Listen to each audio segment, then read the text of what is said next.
If you feel like you're on a never-ending content hamster wheel, oh my God, do I get you. So in this podcast, I'm going to be sharing why I've decided to make YouTube my platform of choice when it comes to my main focus for content creation, and also how it fits into my broader marketing strategy.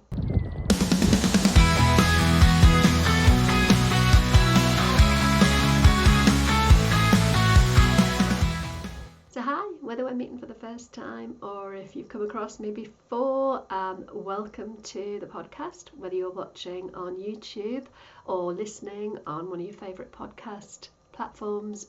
It's lovely to have you here. I'm Bev Thorogood. I'm an accidental midlife entrepreneur with ADHD.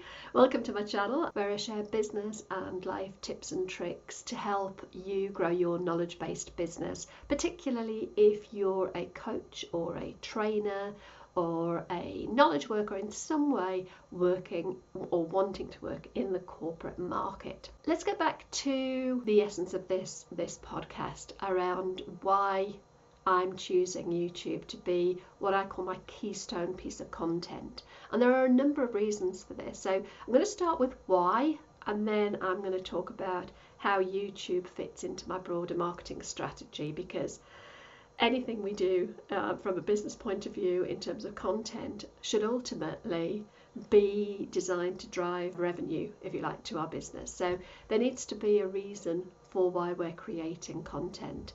And actually, that's the very essence of why I've decided YouTube is going to be my platform of choice.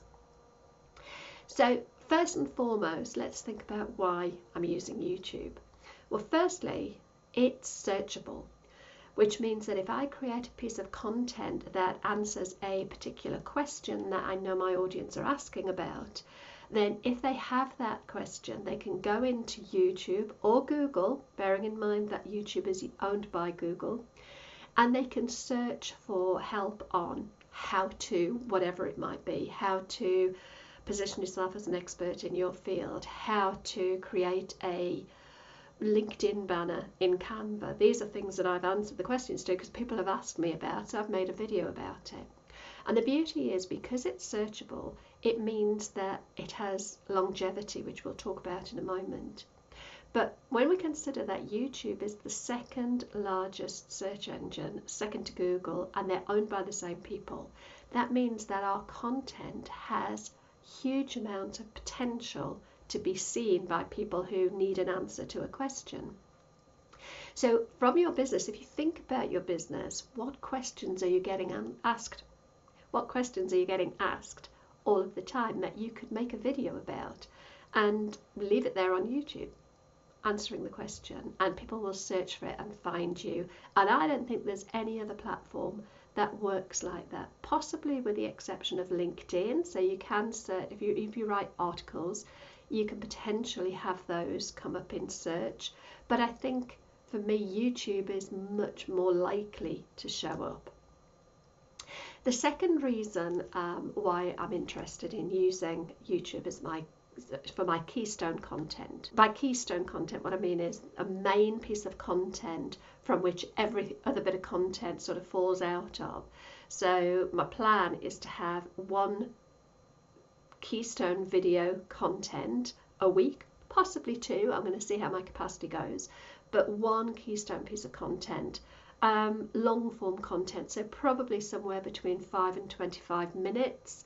And from that keystone bit of content, I'll be able to basically chunk it down and repurpose it for Facebook posts, Instagram reels, LinkedIn posts, TikToks if I ever get round to building my TikTok channel. I have to say I'm not a big fan of short form content, but I can be able to repurpose it. So the benefit of that keystone bit of content being on YouTube is that it is evergreen, and that means as long as it's relevant, it's always going to be available. It's always going to have relevance. So obviously not all content is going to be evergreen. If I'm talking about something that's maybe trendy in the news, not that I do that very much, but if I'm talking about something that's trending, then it might be a bit shorter lived, but that's not the kind of content that I want to create. Ultimately, what I want to be able to create is content that answers a question that is as relevant in a year's time as it is now, which means that if somebody's searching for that question in a year's time, then my video is likely to come up, my content is likely to be seen because it'll still be relevant. What I really like about YouTube is that you can create longer form content that people are happy to sit and watch. When people come onto YouTube, unless they're just purely looking at shorts, most people when they go onto YouTube, they're wanting to sit down and watch something, either because they've got a question they want to have answered, or it's because they are interested in the creator. But generally speaking, it's not necessarily a quick flick the way you would through Reels or TikTok. And I am separating out long form from YouTube Shorts because YouTube Shorts don't really fit into my marketing strategy. And there's some confusion, I think, or contradictions, I think, as to whether actually if you're trying to grow a YouTube channel with long form, whether short form videos, sort of YouTube Shorts, damage your growth. So my thoughts are that I have been posting some shorts, but I'm going to really pull back from that. In fact, I was doing a challenge. I'd set myself a challenge to post a short every day for 30 days. And actually, although I'm sort of 2 and a bit weeks into that and I've been pretty consistent, when I look at my analytics, it's the longer form content that is getting me subscribers, and the YouTube Shorts don't seem to be doing that. So I think, well, they don't take huge amounts of work, but it's extra work that I don't think I want to be doing if I'm not getting a return on my time investment. So I like longer form content. As I say, I think if people are coming to YouTube, it's generally because they want to sit and maybe they're having a cup of tea, or they're sitting down for a break and they just want to watch something. So something sort of 10 to 20 minutes is a great length. In fact, a lot of creators who are well known for the shorter length content have actually come out recently and said they're going to be doing longer form content and experimenting with ultra long form content. So, we're talking about sort of an hour plus, maybe even 2-3 hours. People like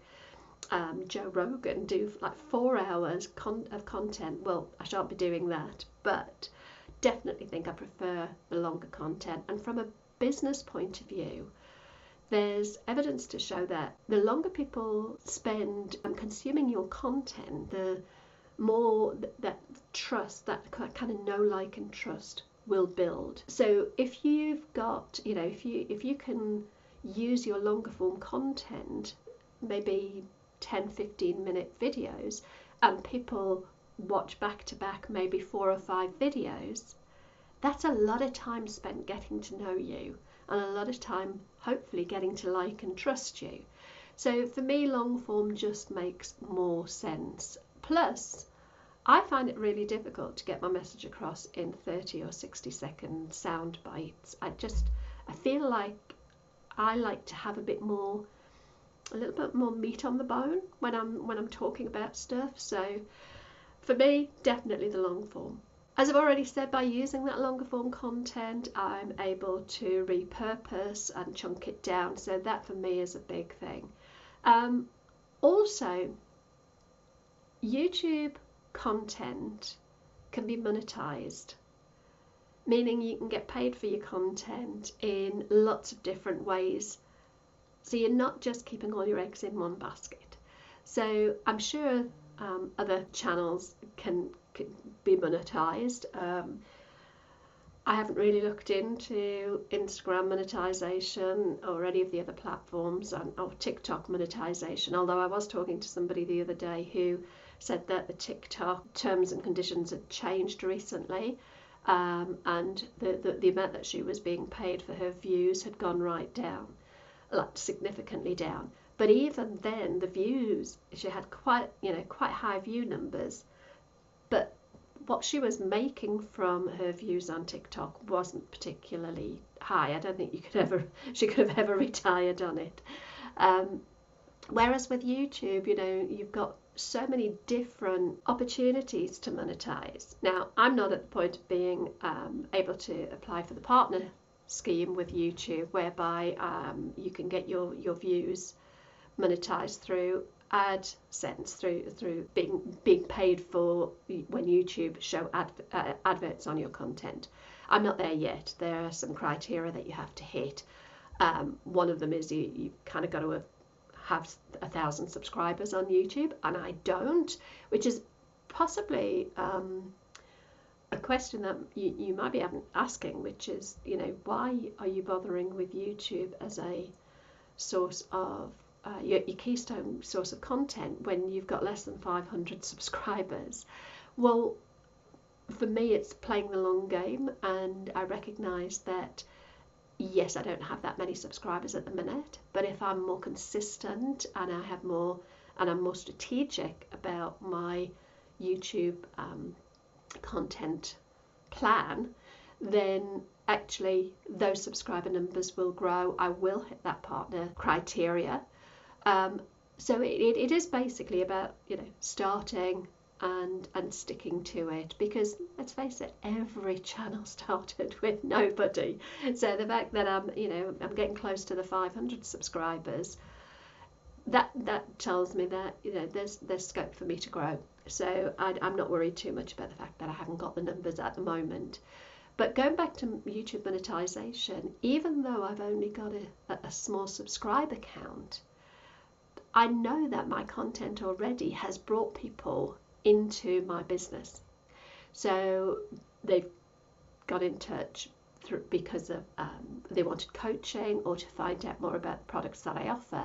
So even with a very tiny subscriber count, when people like your content and they like you and they build trust with you, then you can use it as a lead generator to bring direct business to you, and that has happened already, even with a small channel. So on top of that, you've got things like affiliate marketing, which you can start straight away. You don't have to wait to be accepted onto the YouTube partner program before you can start using affiliate links to generate income.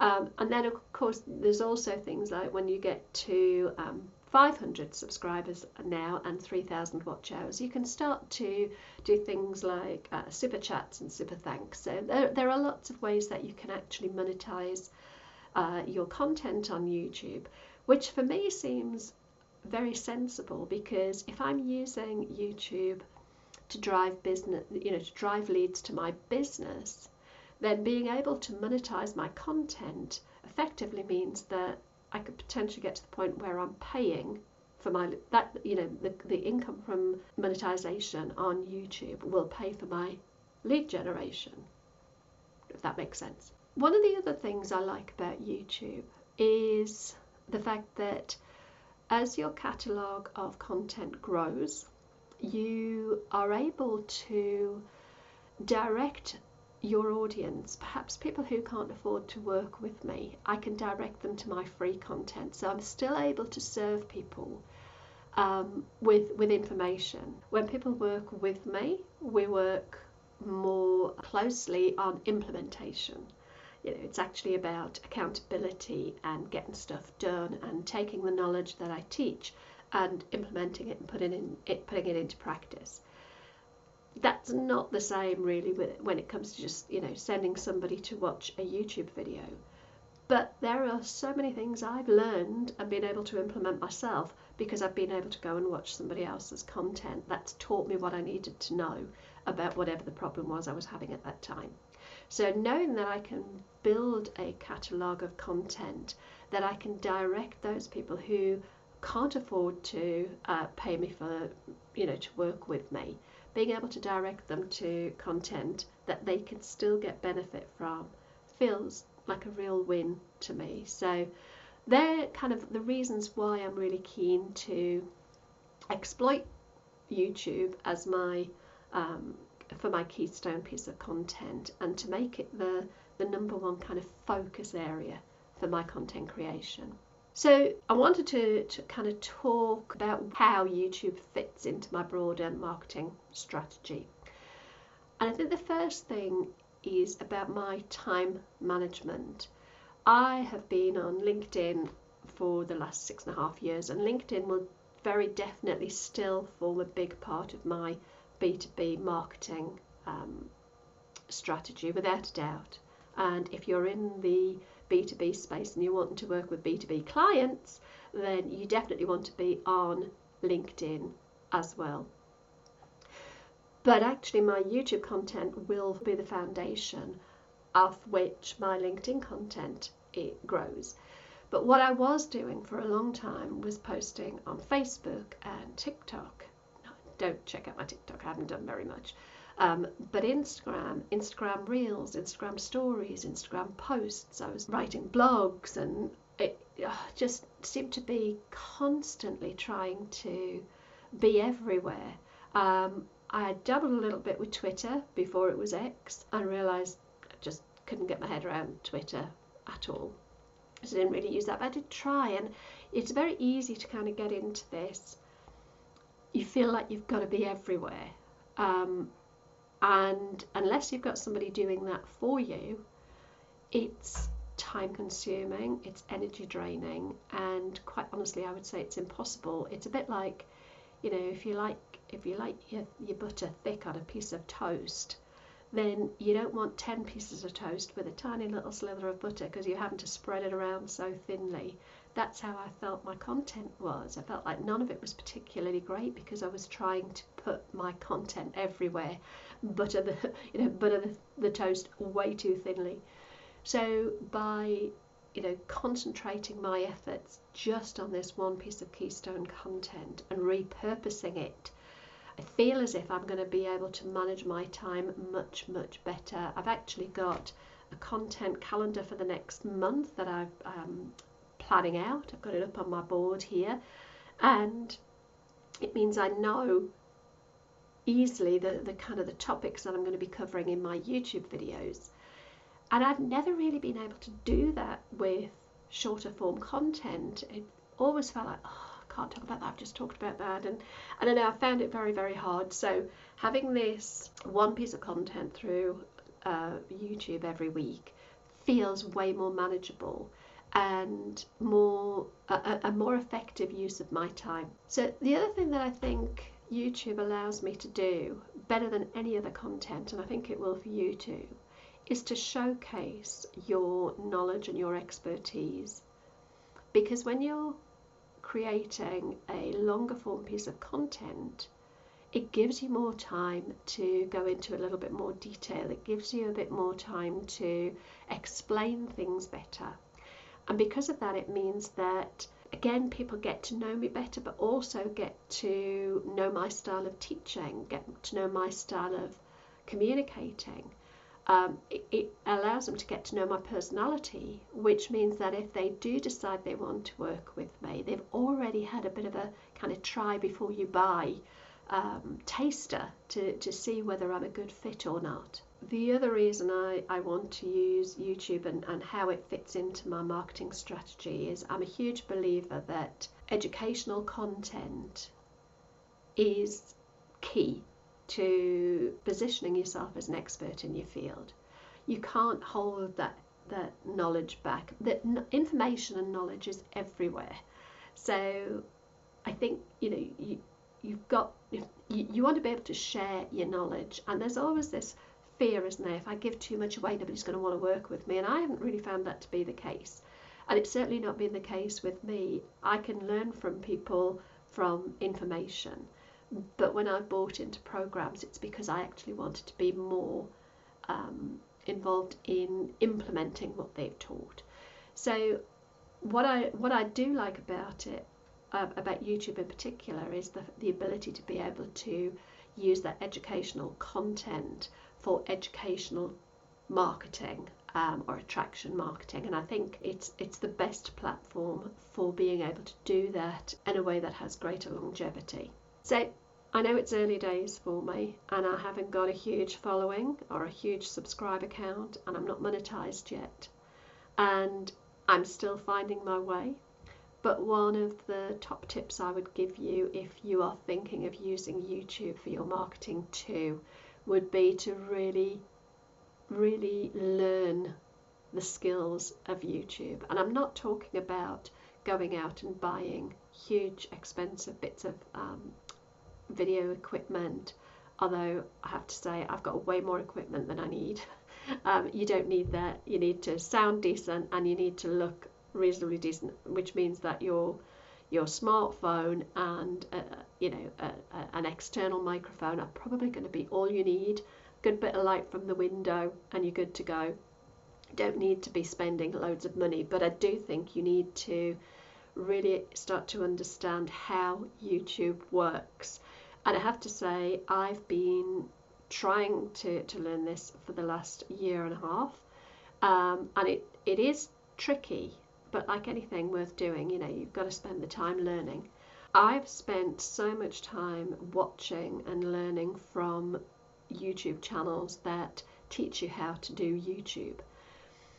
The problem is they're often giving us different strategies, and that can get confusing. And it's like anything in business, there's always more than one way to skin a cat, so to speak.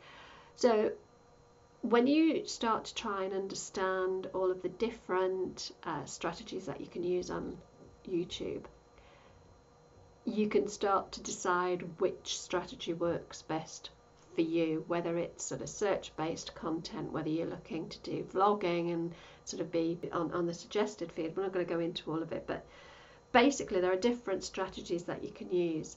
One of my favourite YouTube experts is Justin Brown from Primal Video. I started watching Justin's stuff probably 3 years ago. He does a lot of really good stuff for beginners getting started on YouTube.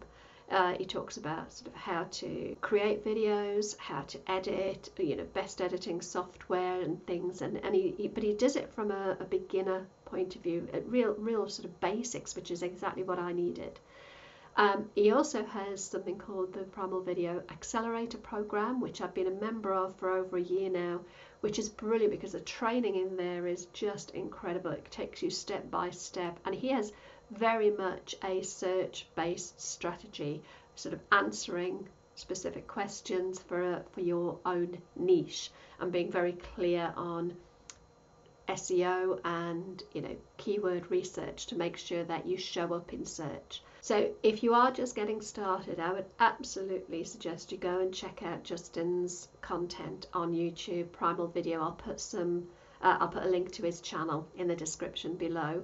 I'll also put a link to his membership, the Primal Video Accelerator. So if you're at the point where you really want to go and you want to get some really solid YouTube support, definitely recommend Primal Video Accelerator. It's just been brilliant for me to really get to understand the nuances of YouTube and how it works, and what's brilliant is he keeps ahead of the game. So he's sharing the current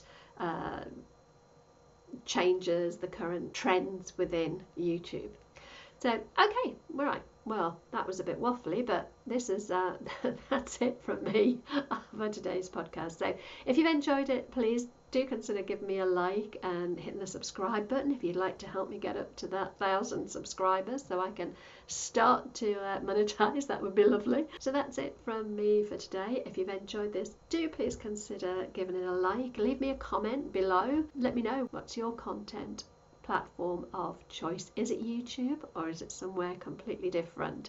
Let me know in the comments. But until next time, take care.